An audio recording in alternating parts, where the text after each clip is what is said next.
అక్కడ కనపడే దగ్గర భోజనాలండి, అన్నదానం. సోలిమేడు వెంకటేశ్వర స్వామి గుడి ఇదండి, ఇదంటారు కదండి, కలశాలన్నీ పెట్టి నీళ్ళన్నీ దింపుతారు నదులు. కుంభాభిషేకం. ఈ మర్రి చెట్టు చాలా పెద్దగా ఉండేది, ఈ గుడి ఎక్స్టెన్షన్కి కొంచెం కట్ చేశారు. ఇదండి కొత్తగా వచ్చి ఇక్కడ హోమశాల పెట్టారు, యోగా హోమం అన్నీ చేశారండి, యాగశాల. లోపల వచ్చండి పద్మావతి అమ్మవారు, అవతల వినాయకుడు, తర్వాత చక్రతాళ్ వారు కొత్తగా కట్టారండి. వినాయకుడిని వెనక నుంచి ముందుకు తీసుకొచ్చారు. కుమారస్వామి గుడి లేపారు. సరే అండి, మనం కూడా దేవుడి భోజనం చేసేసి ఇంటికి వెళ్ళిపోదాం. చూసారా భోజనానికి వెయిటింగ్. ఉంగల్దా ఫోటో ఎడుకురా. ఏ రావణి శుభ అమ్మ, ఏది శుభ అమ్మ?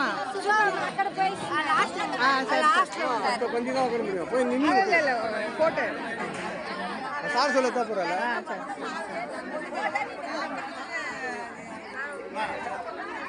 దేవుడి భోజనానికి క్యూ అండి. మనకు తెలిసిన వాళ్ళు సీట్లు పడుతున్నారు.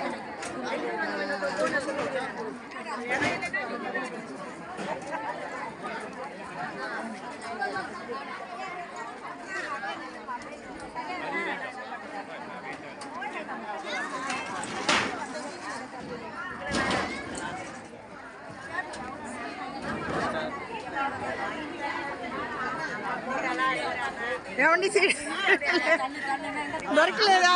లేదు లేదు, సరే సరే, కొంచెం వెయిట్ பண்ணலாம், వెయిట్ பண்ணலாம்.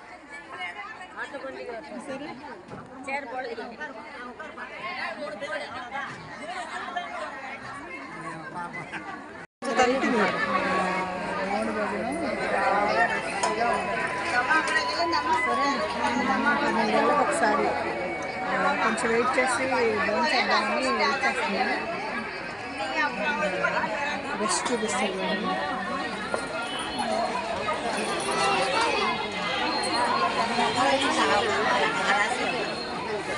విజయవాడ భోజనాల్లాగా చారానికి కాళ్ళు పట్టుకుని ఉంచున్నాను.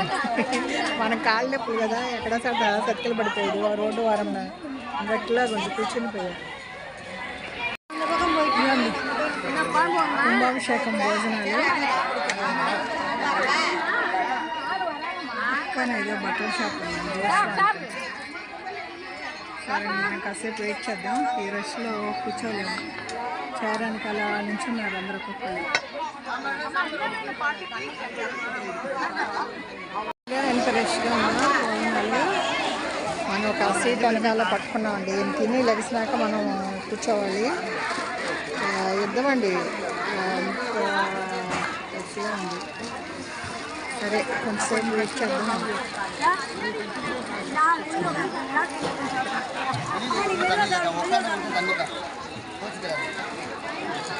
రండి, చేరానికల్ చేర పట్టుకొని ఉంచండి.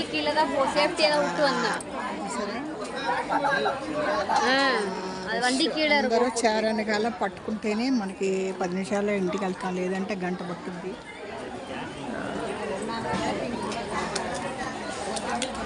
అలా రష్ అవుతుంది, అంత రష్గా ఉంది. చేస్తానండి భోజనాలు 2000 మందిలో అండి. ఒక రెండో బంతలో కూర్చున్నారు, నీట్గా పెడుతున్నారు. వేల మంది వచ్చి వెయిట్ చేస్తున్నారండి. కుంభాభిషేకం భోజనం అండి. మళ్ళీ 12 ఏళ్ళకి మన ఆరోగ్యాలు బాగుండి మళ్ళీ భోజనం చేసే అవకాశం వస్తుంది. దేవునికి ధన్యవాదాలు. సాంబార్ పోసేస్తారండి. అన్నం పెట్టంగానే అన్నంలో ముందు సాంబార్ పోసేస్తారు. తర్వాత మనం సాంబార్ అన్నంతో కూరలు నంచుకోవాలి.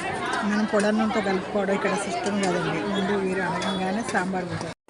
కుంభాభిషేకం భోజనం ఇంకా రష్గానే ఉంది. నేను భోజనం చేస్తాను.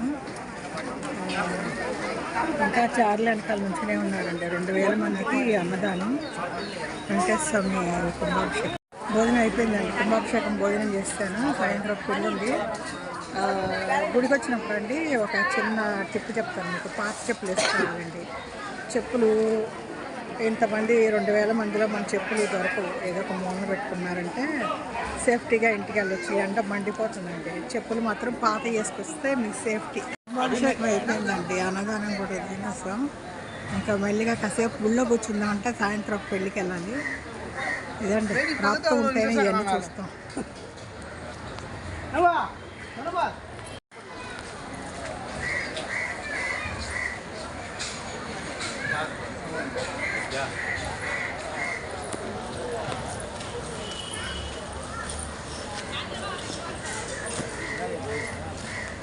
எனக்கு வேலை கிடையாதுடா.